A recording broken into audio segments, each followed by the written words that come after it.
సభాధ్యక్షుడు శ్రీనివాస్ గౌడ్ గారు, పెద్దలు గౌరవనీయులు హనుమంతరావు గారు, చారి గారు, బాలరాజు గౌడ్ గారు, చాలామంది కుల సంఘాల అధ్యక్షులు శ్రీనివాస్ గారు చెప్పిన పేరు తీసుకుంటే గంట పడుతుంది. అందరికీ నమస్కారం. సోదరి మనందరికీ నమస్కారం. భారతదేశంలో కులాలు ఉన్నంత వరకు రిజర్వేషన్లు ఉంటాయి. ఎవరన్నారు ఈ మాట? మొన్న పేపర్లు చూడనట్టున్నారు మీరు. ఖర్గే గారు నిన్న చాలా స్పష్టంగా చెప్పారు.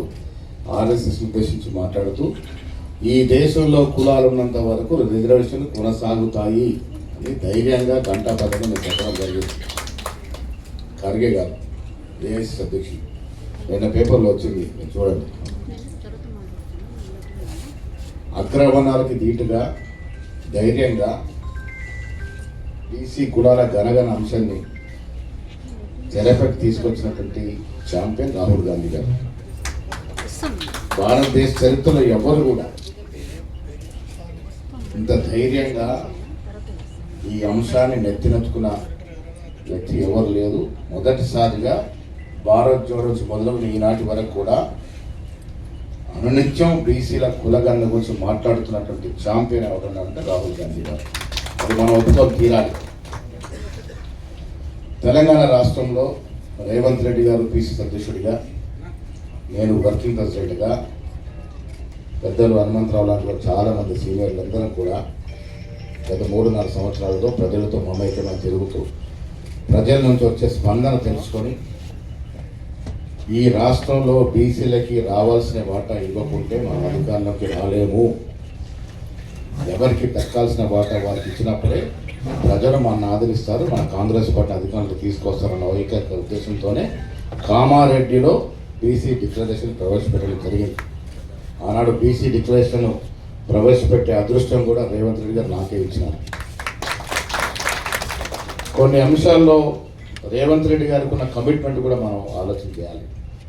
కామారెడ్డిలో బీసీ డిక్లరేషన్ ప్రవేశపెట్టే ముందు కొన్ని మార్పులు చేర్పులై కూర్చున్నప్పుడు కొన్ని అంశాల్లో ఇది పెడితే ఇంకొక వర్గం నొచ్చుకునే అవకాశం ఉంది, ఇది పెట్టాలా వద్దా అని సంశయం వ్యక్తం చేసినప్పుడు ఈ అంశం పెట్టాల్సిందే అన్నా, మీరు పెట్టండి, నేనున్నానని రేవంత్ రెడ్డి గారు అంశాన్ని కూడా పెట్టించిన సందర్భం. ఇవాళ నేను వర్కింగ్ ప్రెసిడెంట్గా ఎమ్మెల్సీ అయిన తర్వాత రేవంత్ రెడ్డి గారితో మాట్లాడడం జరిగింది. కులగన్న మీద అధికారుల ఒత్తిడి తీవ్రంగా ఉంది. రాష్ట్ర ఖజానా చాలా అధ్వానంగా ఉంది.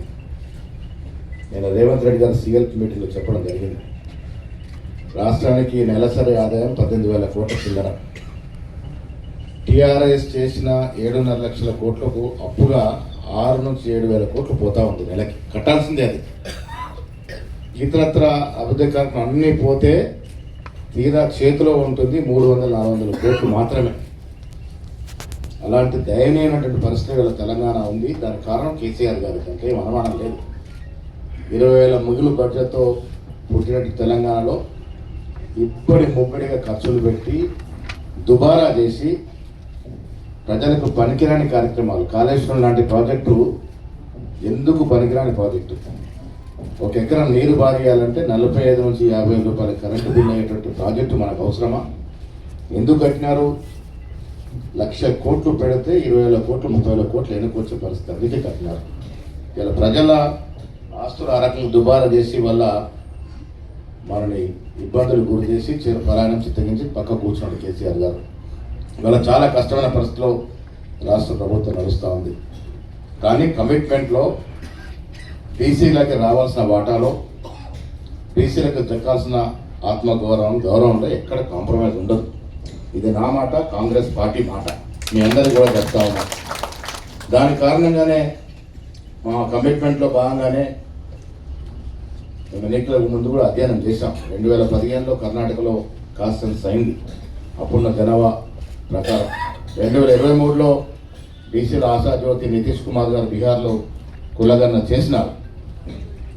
కేంద్ర ప్రభుత్వం మాత్రం దీంట్లో ముందుకు రావట్లేదు.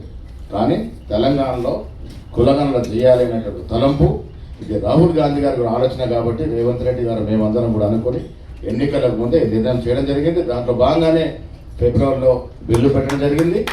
ఆ బిల్లుకు అనుగుణంగానే కులగలన జరగంది ఎన్నికలు జరగవు ఈ రాష్ట్రంలో. కొంత సమయం పట్టవచ్చు. నేను నిన్ననే పొన్నం ప్రభాకర్ గారితో, కమిషన్ నిరంజన్ గారితో, వెంకటేశ్వర గారితో అందరితో మాట్లాడాను. నాకు తెలిసి ఒక 4-5 రోజుల్లో విధి విధానాలు ఖరారై ఈ చర్య ముందుకు పోతాం. నిన్న శ్రీనివాస్ గౌడ్ గారు, బాలరాజు గౌడ్ గారు వచ్చినప్పుడు మేము ఒక చలో అసెంబ్లీ తీస్తామన్నప్పుడు ఎందుకు అని అడిగినాను.